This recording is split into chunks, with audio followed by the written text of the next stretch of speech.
Hello, good morning. Today we are going to see what is virtual base class and sub objects. First we see what is sub object. If a class B is inherited from the base class A, then the object of the derived class B will have a copy of the base class A. This copy of the base class is called sub object, or we can call it as base class sub object. This sub object is different from the object of the subclass or derived class. See the diagram. Here base class A. It has one function getAge, and class B and C are child classes derived publicly from the base class A. Class B has one function getName, and class C has one function getID number. B1 and C1 are objects of the derived class B and C. Okay, what is object? It's an instance of a class. What is the meaning? Object will have all the member data and member function of its class. So the object B1 contains the functions getName of its class B. What is B? It is a child class of A. So the object B1 will also contain the copy of the parent class of B. What is B? It is a what is parent class of B? A. A is a parent of B. So now the object B1 contains two functions, getAge and getName. Similarly, the object C1 also contains two functions, getAge and getID number. So as shown in the above diagram, sub-objects are the copy of parent class of derived class. B1, C1 are the object of derived classes holding sub-objects. What is a class? A class is a user-defined data type declared with the keyword class. A class has its own member data and member functions. Actually, class is just a model or blueprint. It will never be loaded into main memory during execution. It cannot be alive in the main memory. An object is an instance of a class. It will be created during the runtime and loaded into main memory and alive there until it is destroyed by the destructor. For example, just to explain the class, we take the building construction example. By the use of blueprint, we can construct the building. Here, building is the real one. We can use the building for living purpose, office purpose, or business purpose, whatever maybe, etc., etc. Once building is constructed, no need for blueprint. We can keep the blueprint just for future reference. That's all. Similarly, object is like a building. It's a real-time entity. We can use the object for getting input from the user and giving output to the user. Okay. So only the object will be used during the runtime of the program.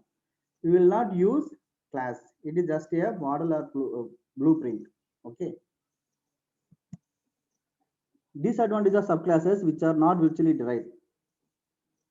Since a base class object is contained in all derived class objects, deriving two or more subclasses non-virtually from a single base class will give some complications. What's the complication? Multiple subobjects. Multiple subobjects are really a complicated one. Okay. So if you further derive a child class D from the classes B and C, then the object of D, the D1, will have the following: two sub-objects of A, one sub-object of B, one sub-object of C. So D1 is having too many copies of base class sub-objects. The object of the most derived class is called complete object. So what is complete object? The object of the most derived class. Because the complete object cannot be a sub-object of another class. See the diagram. Here base class A, class B and class C are derived publicly from the base class A. And take the class B. Class B is the child class and it has two base class, B and C. Class B has been derived publicly from two base classes, B and C. Now take the object D1. What is D1? D1 is the object of derived class D. Okay. What are the content of the object D1? It has two subobjects B and C. Okay. And if you take the subobject B, B contains its own subobject A. Similarly, take the subobject C. C has its own subobject A. So here there are two A is replicated here. A is repeated here. If object D1 has two A sub-objects, one B sub-object, one C sub-object. So the object D1 has multiple sub-objects. Here, if you want to access the function getAge with the object D1, it cannot access it because there are two getAge functions contained in the same object D1. So which one to be accessed? So it will lead to confusion. So it will lead to ambiguity, right? If there are two functions with the same name, each one to be called during runtime, it leads to some confusion, right? So ambiguity arises. See the program. Here class A.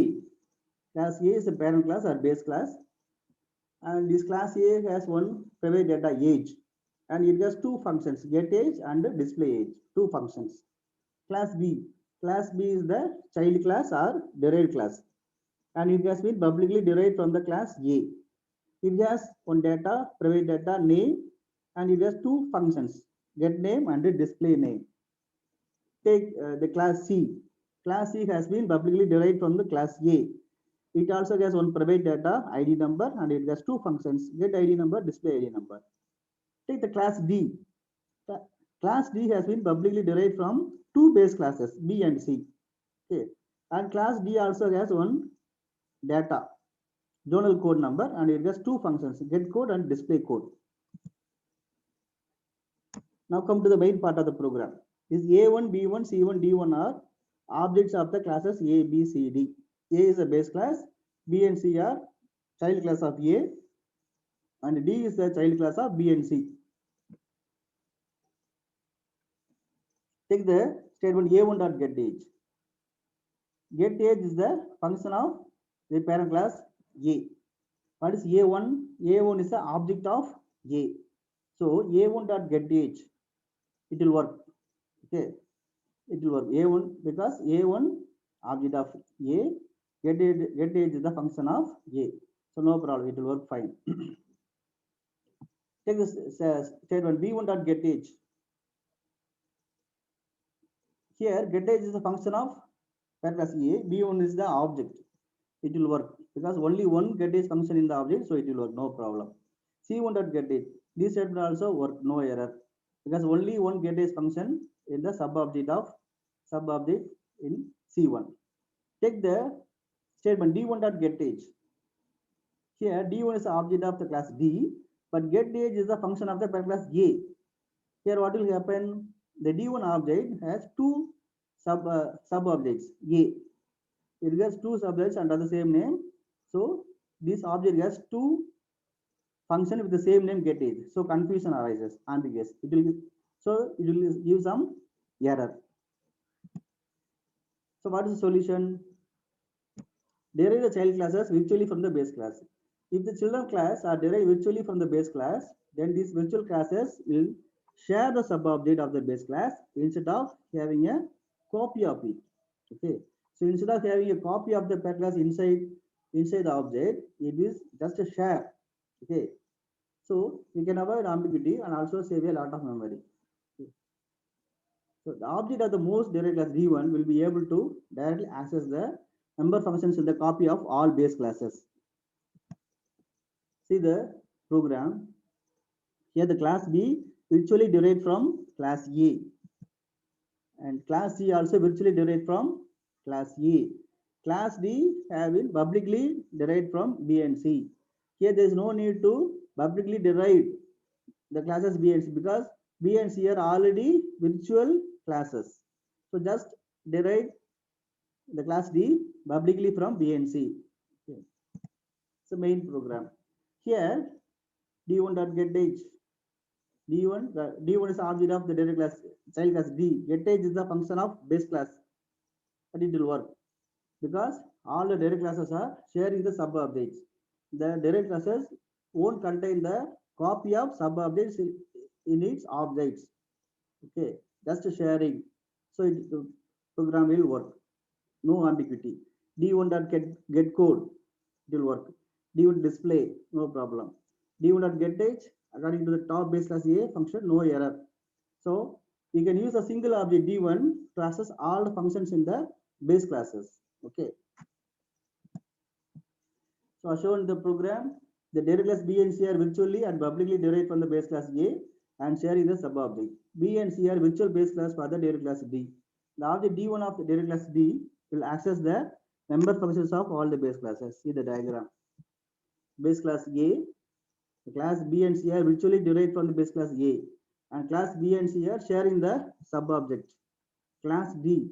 Class D also sharing sub-objects of B and C. So all are sharing. So the sub-objects are being shared by all derived classes. No multiple copies present in the objects of all derived classes. So there is no ambiguity. Okay, in the above diagram, the derived class B and C sharing the sub-object of A. Similarly, the derived class D sharing the sub-object of class B and C. The object of the derived class D1 will be able to directly access the member functions of all base classes. No automatic garbage collection. C++ does not have automatic garbage collection. Even after the execution, the executable code will remain in the main memory as garbage and unnecessarily occupy more memory space. That is, the dead object will still exist in the main memory. Virtual base classes are the best solution as they are sharing the sub-objects, reducing the program size and will occupy less space in the main memory. That's all I have explained the concept of virtual base class and sub-objects. You can refer the ebook Fundamentals of C+ Programming written by S. Anbu. I'm the author of this book. Thank you. Please subscribe my channel. You may contact me at anbuss16@gmail.com.